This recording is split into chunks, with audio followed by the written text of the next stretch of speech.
Hello everyone, welcome to today's class and we have to discuss about the rotational kinetic energy. Actually it is similar to the kinetic energy, or we can say it is a kinetic energy. And as we know that kinetic energy is the form of energy which is associated with motion of an object. So whenever there is any body, there is any object that is moving, it must have energy due to its motion. तो उस energy को हम kinetic energy बोलते हैं। तो इसी तरह से अगर कोई ऑब्जेक्ट रोटेट कर रहा होगा, रोटेशनल मोशन में होगा, तो उसके साथ भी एसोसिएटेड कुछ ना कुछ एनर्जी होगी, काइनेटिक एनर्जी होगी उसके मोशन की वजह से। तो उस काइनेटिक एनर्जी को फिर हम नाम दे देते हैं रोटेशनल काइनेटिक एनर्जी। तो डेफिनेशन इस लाइन में आपको नज़र आ रही है। Very first line representing the definition of rotational kinetic energy, that an energy that is associated with the rotational motion of an object is known as rotational kinetic energy. So symbolized by K E rotational subscript rotational. So this is the definition of rotational kinetic energy. And now we have to understand that uh, what it is and how we can find out the value of kinetic energy associated with the rotational motion. So let's start with this image. That in this image you can see this is the engine of a train which is moving along a straight line. So its motion is known as linear motion, or we can say it is translational motion. Okay, so in translational motion there must be an associated kinetic energy which is represented by this equation.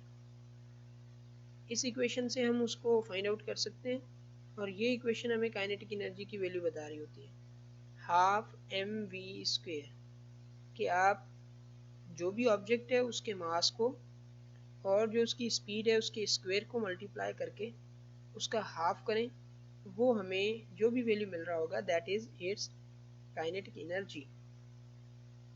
And this kinetic energy is linear kinetic energy. So now moving ahead, if there is an object that is not possessing any translational motion but it has rotational motion, इसमें आपको नज़र आ रहा है कि ये object तो सीधे का सीधा जा रहा है ना, लेकिन सीधा ऑब्जेक्ट जा रहा है, लेकिन in this picture you can see कि ऑब्जेक्ट जो है वो रोटेट कर रहा है, इट पजेस रोटेशनल मोशन। और ये ऑब्जेक्ट है क्या? अर्थ रिवॉल्विंग अराउंड द सन। अर्थ है जो कि सन के अराउंड रिवॉल्व कर रही है। तो जब ये रोटेट कर रही है around the sun, it must have kinetic energy due to its motion, क्योंकि मोशन तो उसके पास है ना। जब भी मोशन होगा तो हम उसे कहेंगे कि उसके पास काइनेटिक एनर्जी होगी, तो इसके पास काइनेटिक एनर्जी डेफिनेटली होगी, और वो काइनेटिक एनर्जी इसकी रोटेशनल काइनेटिक एनर्जी कहलाएगी। तो अब हमें क्या करना है, काइनेटिक एनर्जी रोटेशनल डिटरमाइन करनी है। ठीक है जी, रोटेशनल काइनेटिक एनर्जी डिटरमाइन करनी है कि उसकी इक्वेशन क्या होनी चाहिए। तो कोई लंबी चौड़ी डेरिवेशन नहीं है, जस्ट यही है कि we will start with the equation of translational kinetic energy, क्योंकि काइनेटिक एनर्जी तो सेम ही होगी ना, जस्ट उसमें रोटेशनल क्वांटिटीज़ को हम इम्पोज करेंगे। जस्ट यही एक स्टेप होगा कि we have to replace the linear quantities with the rotational quantities, and we have studied that how a linear quantity is related with the rotational quantity. हमने 3 relation पढ़े थे, आप लोगों को याद होगा, नहीं तो मैं उन वीडियोस के जो लिंक्स हैं वो आपको प्रोवाइड कर दूंगा। तो वो जो रोटेशनल क्वांटिटीज़ और लीनियर क्वांटिटीज़ के दरमियान रिलेशन है वो मैं आपको बता देता हूँ। वो है S is equal to r theta, V is equal to R omega or A is equal to R alpha. These are the relationships between the displacement and velocity and acceleration, linear और angular, दोनों के माबैन जो relationship है वो ये है. So now in this equation, जो बिल्कुल बॉटम पे इक्वेशन मौजूद है आप उसको देखें तो I have made a change in the above equation. जो ऊपर इक्वेशन लिखी हुई है उसमें चेंज की है. वो चेंज क्या है कि kinetic energy is equal to half m, v की जगह मैंने r ओमेगा रख दिया. So I have substituted the value of v in this equation. इस इक्वेशन में जस्ट v का वैल्यू सब्स्टिट्यूट किया और कुछ भी नहीं किया. उसके ऊपर स्क्वायर है, वो स्क्वायर आएगा. तो वो स्क्वायर जब हम सॉल्व करेंगे तो वो स्क्वायर सॉल्व करने के बाद क्या हो जाएगा, kinetic energy is equal to half m r square omega square. क्योंकि ये यहाँ पे जो स्क्वायर है ये दोनों पे है, तो ये स्क्वायर जो है इस तरह से हो जाएगा. तो हमने दोनों पे स्क्वायर दे दिया. ओके जी. And we know that m r square is representing the moment of inertia. M r square किसको रिप्रेजेंट करता है, मोमेंट ऑफ इनर्शिया को रिप्रेजेंट करता है. तो जो एम आर स्क्वायर है ये मोमेंट ऑफ इनर्शिया हो गया. जब ये मोमेंट ऑफ इनर्शिया हो गया तो एम आर स्क्वायर की जगह हम आई सब्स्टिट्यूट कर देंगे. So we have substituted I. Now kinetic energy is equal to half I omega square. अब आप इस इक्वेशन को गौर से देखें कि इस इक्वेशन में कोई भी ट्रांसलेशनल क्वांटिटी नहीं है. आई रोटेशनल इनर्शिया है, ओमेगा रोटेशनल वेलोसिटी है. तो ये दोनों चीज़ें रोटेशनल हैं, तो इनकी बेसिस पे जो हमें एनर्जी मिलेगी काइनेटिक, उसको हम कहेंगे कि ये रोटेशनल काइनेटिक एनर्जी है. सो this is the rotational kinetic energy, क्योंकि ये रोटेशनल क्वांटिटीज़ की बेसिस पे डिटरमाइन हो रही है. इसी वजह से हमने यहाँ पे सबस्क्रिप्ट लगा दिया कि this is rotational kinetic energy. Nature देखें तो दोनों की सेम है, दोनों इक्वेशंस सेम बता रही हैं चीज़, लेकिन सिर्फ क्या है कि एक में क्वांटिटीज़ लीनियर मौजूद हैं, दूसरी में क्वांटिटीज़ एंगुलर या रोटेशनल मौजूद हैं. That's why the energy equation which is present on the left side वो रोटेशनल काइनेटिक एनर्जी है. जो राइट साइड पे मौजूद है वो हम उसे कहते हैं सिंपली काइनेटिक एनर्जी या translational kinetic energy. So this is the rotational kinetic energy. Simple concept, कोई इतना डिफ़िकल्ट नहीं है.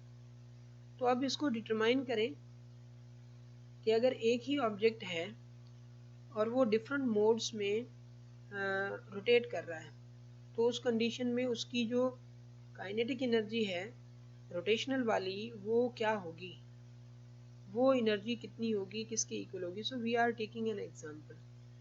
तो ये एक एग्जांपल हम ले रहे हैं. इस एग्जांपल में हमने क्या किया कि एक ऑब्जेक्ट एक ही है, सिस्टम है एक. उस सिस्टम को हमने क्या किया कि दो मासेस हैं m और m, दोनों इक्वल हैं, उनको एक रॉड से कनेक्ट किया. दूसरे छोटे मासेस हैं स्मॉल m, उनको एक रॉड से कनेक्ट किया. दोनों रॉड्स के जो मिड पॉइंट्स हैं वो हमने ज्वाइंट कर दिए. These rods are massless. Assume these rods are massless, मतलब ये रॉड्स मास इनका है ही नहीं, इतना कम है कि ना होने के बराबर है, तो हम इसे मासलेस कंसिडर कर सकते हैं. तो इसमें भी सेम सिस्टम सेम ही है, जस्ट रोटेशनल एक्सिस चेंज है. तो हमारे पास जो है ना ये दो डिफरेंट रोटेशनल डायनामिक्स हैं सेम सिस्टम की. एक में क्या है कि इसी सिस्टम को हमने इस एक्सिस वाई एक्सिस के गिर्द रोटेट करवाया. इस तरह से रोटेट हो रहा है. ये आपके पास ये एरो आपको रिप्रेजेंट करके दे रहा है कि एंटी क्लॉकवाइज जो है ना इसकी रोटेशन हो रही है. तो इसका वैल्यू ऑफ काइनेटिक एनर्जी इस कंडीशन में भी आप मालूम करके दें. दूसरा जो सिस्टम बना है, जिस तरह से आप फुटबॉल को अपनी उंगली पे रख के रोटेट करवाते हैं, तो इस तरह से आपने जहाँ पे ज्वाइंट हैं दोनों रॉड्स, वहाँ उसके नीचे उंगली रख के आप उसको जो है ना रोटेट करवा रहे हैं। तो एक इस तरह का खिलौना भी मिलता है कि सेंटर से आप उसको पकड़ के 4 साइड्स उसकी होती हैं, उसको आप रोटेट करवा रहे होते हो। तो दैट इज सिमिलर टाइप। तो इस कंडीशन में भी आपको काइनेटिक एनर्जी मालूम करनी है। हम कहेंगे कि हमारा जहन ये काम करता है कि भाई एक अगर ऑब्जेक्ट है, लीनियरली क्या होता है कि लीनियरली वो राइट साइड पे जाए, लेफ्ट साइड पे जाए, किसी भी ओरिएंटेशन में जाए, उसकी काइनेटिक एनर्जी तो सेम ही होती है। लेकिन रोटेशनल में ऐसा नहीं है, क्योंकि रोटेशनल में रोटेशनल इनर्शिया हर सिस्टम का डिफरेंट ओरिएंटेशंस में डिफरेंट होता है। जब डिफरेंट ओरिएंटेशंस में डिफरेंट मोमेंट ऑफ इनर्शिया होता है, तो हमें पहले मोमेंट ऑफ इनर्शिया मालूम करना होगा। तो ये लेफ्ट साइड पे जो केस है वो ए केस है, और जो राइट साइड पे केस है वो बी केस है। तो ए केस को सॉल्व करते हैं। तो ए केस में आप देखें, ये मास रोटेशनल जो एक्सिस है उस पे मौजूद है, means distance from rotational axis is 0। Moment of inertia में रोटेशनल एक्सिस से डिस्टेंस का स्क्वायर और मास मल्टीप्लाई होते हैं, लेकिन इसका रोटेशनल एक्सिस से डिस्टेंस 0 है। तो इसका मकसद है इसका कंट्रीब्यूशन मोमेंट ऑफ इनर्शिया में 0, और इसका डिस्टेंस भी 0 है। आप कहेंगे नहीं सर, ये तो डिस्टेंस यहाँ से इतना ज़्यादा है। बेटा, हमें रोटेशनल एक्सिस से डिस्टेंस देखना है, रोटेशनल पॉइंट से नहीं। ये रोटेशन की पॉइंट है, और एक्सिस सारे का सारा, ये सारा एक्सिस हो गया। तो ये सारा एक्सिस हो गया, तो इस पे इसका भी डिस्टेंस 0 है, तो इसका भी कंट्रीब्यूशन 0। तो इन दोनों का कंट्रीब्यूशन होगा। रोटेशनल एक्सिस यहाँ पे है, तो इसका डिस्टेंस है a, इसका भी डिस्टेंस a है, इसका मास है m, इसका मास भी m है। तो integration of r square into m होता है, dm होता है। तो मासेस को और r स्क्वायर की मल्टीप्लिकेशन को इंटीग्रेट करेंगे, मतलब सम लेंगे। तो पहले हमने यही किया कि I is equal to capital M a square m और a स्क्वायर प्लस इसका m इंटू a स्क्वायर। तो ये दोनों को हमने सम कर दिया, तो ये हो गया हमारे पास 2ma स्क्वायर। ये मोमेंट ऑफ इनर्शिया हो गया। अब काइनेटिक एनर्जी मालूम करनी है। काइनेटिक एनर्जी होती है 1/2 I ओमेगा स्क्वायर। तो I की वैल्यू जस्ट सब्सटीट्यूट करनी है, जो कि हमने ऊपर डिटरमाइन की है। तो यहाँ पे हमने वो वैल्यू सब्सटीट्यूट कर दी, 2ma स्क्वायर। तो 2 और हाफ कैंसिल हो गए।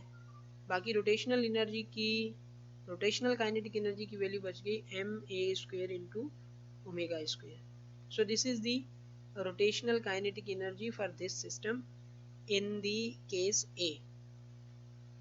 अच्छा जी, अब केस ए को छोड़ के हम केस बी पे रिटर्न होते हैं। तो केस बी पे रिटर्न होने से पहले आप ये चीज़ देखें कि सिस्टम को अब रोटेट कैसे करवा रहे हैं। सिस्टम इसके अराउंड रोटेट कर रहा है, इसके अराउंड नहीं। एक एक्सिस है जो कि यहाँ से बाहर निकली हुई है, मतलब y और x दोनों पे परपेंडिकुलर है, इनवर्ड जा रही है। तो जो इनवर्ड एक्सिस जा रही है उसके गिर्द ये घूम रहा है, ये उसके गिर्द घूम रहा है। जब उसके गिर्द घूम रहा है तो यहाँ से यहाँ डिस्टेंस है, a है, b है, b है, a है। तो अब सबका कंट्रीब्यूशन होगा।